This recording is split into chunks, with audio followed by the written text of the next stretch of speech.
You're listening to the Telltale channel. Don't forget to check me out on all social media: Patreon, Twitter, Teespring, and Etsy. All links can be found in the description or on my website, telltaleatheist.com. So the first article I want to take a look at is on rightwingwatch.org. The title is "Kenneth Copeland Excuses Trump's Swearing Because He's Too Busy to Watch Christian Television." Let's give the article a read and see what it says. Multi-millionaire prosperity gospel preacher and Trump evangelical advisor Kenneth Copeland heaped praise on and vigorously defended President Donald Trump after the annual Southwest Believers Convention held at Copeland's church in Texas last week. This happened last week. That's not good. I'm pretty confident there was a crowd there. That's really, really concerning. At one point, Copeland blamed Trump's swearing on the fact that he's supposedly too busy to watch Christian television, but he excused Trump's cursing by insisting that as president, he can talk any way he wants to talk. While preaching last Friday, Copeland praised Trump for signing a largely meaningless executive order in 2017 that Trump has repeatedly and falsely claimed got rid of the Johnson Amendment so that churches and pastors could become more directly involved in partisan politics and elections. So let's listen to this video of Kenneth Copeland and see what he actually said here. He never heard of the Johnson Amendment. Didn't know what it was.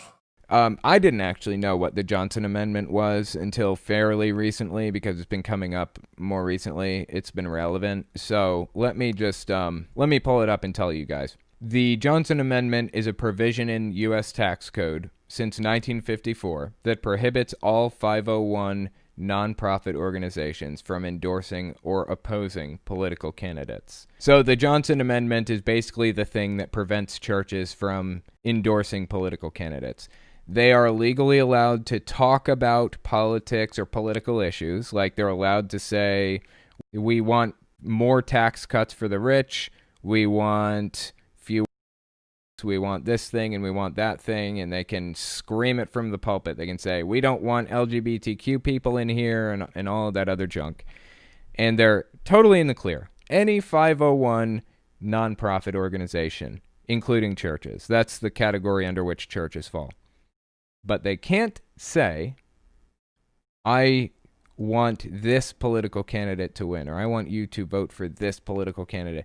It's such a gray line that they could easily get around it. They could take a list of policy positions from Trump's website and say, this is the policy position that I'm for. This is the policy position that I want you guys to vote for. So on and so forth. Just go down the list, and it will match up with Trump's policies perfectly. But the moment they say, I want you guys to vote for Trump, that's when they get in trouble. And honestly, the IRS hasn't even prosecuted. They almost never prosecute churches or whatever for this anyways.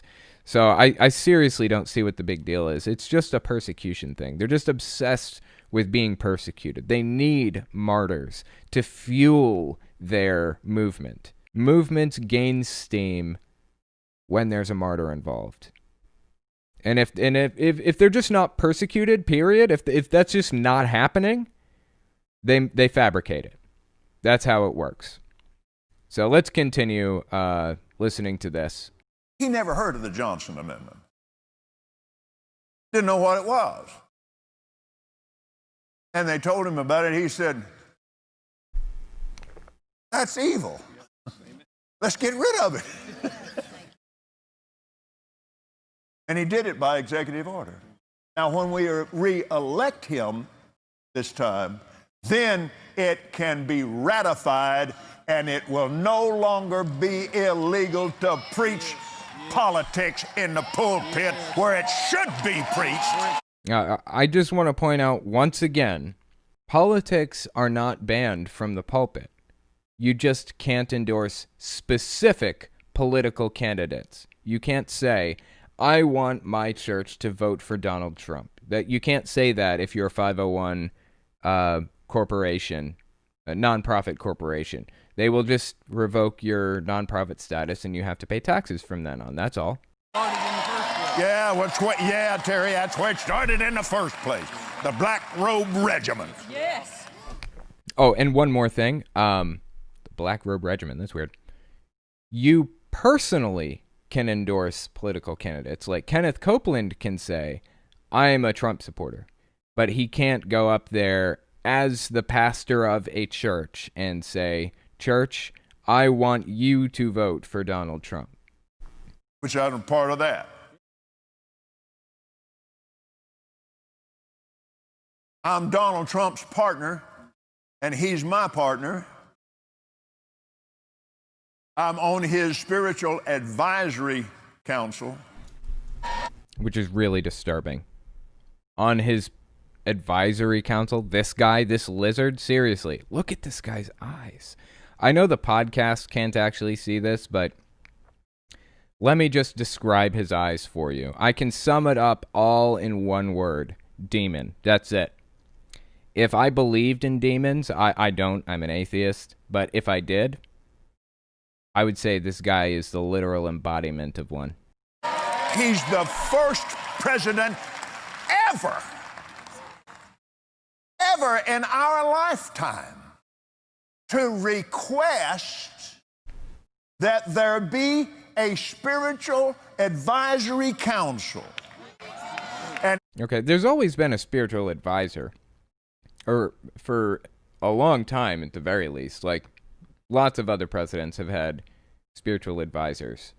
If he wants an advisory council, maybe he just wanted like other preachers in and didn't want to like burn the bridge with the evangelical community by kicking out Paula White, who's his actual spiritual advisor right now. So he brought in others. I don't know why he would. This could very possibly just be a straight up lie too. It's possible that that's just a fabrication, complete fabrication. They have a tendency to do that, just make shit up whole cloth. So, you know, I'm basing my ideas off of conjecture here, but yeah, I'm questioning the lore that he's spreading out here anyways. Called on James Robison to help him select them. He said, I want men and women that can advise me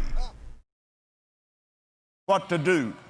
On that note, I think it's really fascinating that he said he wants men and women that can advise him on what to do. And Paula White is his spiritual advisor. Why is Paula White up there? Why are women involved in this process at all? According to the Bible, you should not suffer a woman to teach. I think that's the saying, right? Is it 2 Timothy 2:12 or is it 1 Timothy 2:12? I don't remember now. Gerard Trigo, 1 Timothy 2:12. Okay, that was it. I could not remember if it was 1 or 2 Timothy. Yeah. Should not suffer a woman to teach, I think is what it says. But it just seems really strange to me that these guys don't want women to basically lead their churches or have any kind of role in leadership of any sort. But we have them at the very top of the chain. The spiritual advisor to Donald Trump is a woman. Really bizarre that they're really picky and choosy about the verses that they listen to, right? Now, when the primaries were going on, just right in 2016, Paula White, bless her heart. Woman's a complete nutcase, seriously. I don't know if there's anything knocking around up there, but she has said some really dangerous and scary things pretty recently, too. She basically shapes policy for Donald Trump to appeal more to the evangelical voting bloc. She's the one that led him to the Lord years ago. And she still calls Gloria and me her spiritual parents. And she's now on his staff. She called us all together. This guy sounds like he's bragging, right? Is it just me? I think Gloria is his wife. And he's saying that he basically trained Paula White. And now Paula White is the president's spiritual advisor. That sounds like pride. Isn't that one of the 7 deadly sins? I'm pretty sure. That's a really weird thing for a preacher to be bragging about, right? Is it just me? And we went up to Trump Tower. And so Gloria and I was sitting, when you walked in there, there was a corner table there, and we were right on that corner where he had to come here and walk right by us and then walk up to the podium. And he's a fast-moving guy. I mean, he talks on the go. So he walks by and he said, "Kenneth and Gloria Copeland, I watch you on TV all the time."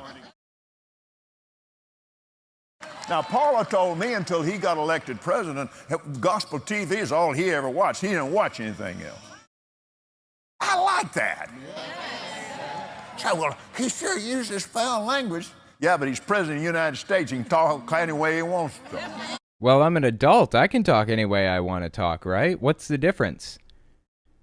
That's like a piss-poor defense. How can he even say that? That's insane. How can he defend Donald Trump's poor behavior, in Kenneth Copeland's eyes, poor behavior? I don't give a shit if you swear. How can Kenneth Copeland defend his piss-poor behavior like that to his church when he is supposedly building his whole brand off of morality, his quote-unquote morality? You can't make exceptions like that. Either it's moral or it's immoral. According to Copeland, swearing is immoral.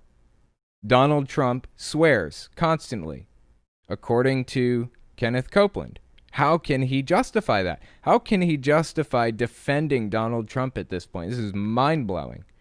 You see, this is what I was talking about earlier. The evangelical extremist nutcases, shouldn't like Donald Trump, right? They shouldn't like him. He is an awful person, according to evangelical morality. He has had affairs. He has paid hush money to, movie stars and things like that. He is a scumbag in the truest sense. He is a con man who believes in himself above anything else. If people talk about his bankruptcies, well, he's not a very good businessman because he's filed all these bankruptcies. Let me tell you what actually happened with these bankruptcies with Donald Trump. From my understanding, Donald Trump was buying up these smaller companies, taking out a bunch of loans in their name, transferring that money to his businesses, like to his main business, and then filing bankruptcy for those companies so he didn't have to pay back the loans. Those bankruptcies aren't a sign that Donald Trump is a bad businessman. Maybe he's a good businessman. Does that make you a good businessman, finding ways to make a shitload of money? I don't think that you have to be a scumbag to be a good businessman. I have a company, multiple companies that I run, and I make it my goal in life to be honest and honorable above all else. If it costs me money to run the company, if I am net losing money to run the company, as long as I'm honest, then I'm happy about it. That isn't really how Donald Trump does things. He's a scumbag. Evangelicals should not like Donald Trump. But like I said earlier, evangelicals, the voting bloc, they understand that you're not marrying the guy.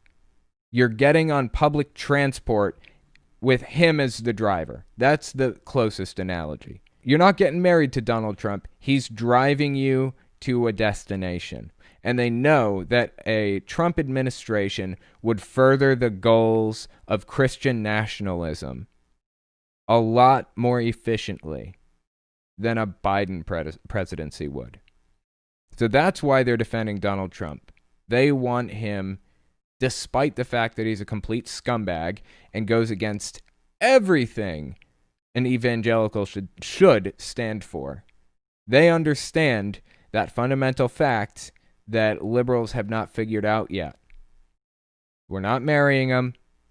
We're voting for him. And the Lord showed me what happened to him. He got over into the place where he didn't have time to watch gospel television. And it slipped back in his mouth. But I'd rather have a man that just stand up there and just cuss on TV than to have one to go behind your back and cuss like a sailor. See, they're trying to find positives to the situation. They know Donald Trump doesn't stand for what they stand for. They know that he's the antithesis of their moral system. They know that. All of the shit that's come out, all the stuff that he said about, with Billy Bush on that tour bus, all the stuff he said with Stormy Daniels. I mean, didn't she write a book or something about, like, their relationship? He has cheated on his wife multiple times. Bunch of really, really bad stuff. But they're trying to... They know that it's important to vote for him anyways, because he will get them closer to where they want to be. It's just something that liberals like myself need to figure out. Let's continue reading the article and see what else it says here. Thank God for Jesus and Donald Trump, Copeland declared. I can talk about this in church. I can talk about it on camera. I can talk about it anywhere, anytime I want to. You could be for, actually. You just couldn't endorse specific candidates. That's all. That's really the only difference. Quote, he did it by executive order, Copeland continued. Now, when we re-elect him this time, then it can be ratified and it'll no longer be illegal to preach politics in the pulpit where it should be preached. I'm Donald Trump's partner and he's my partner. I'm on his spiritual advisory council.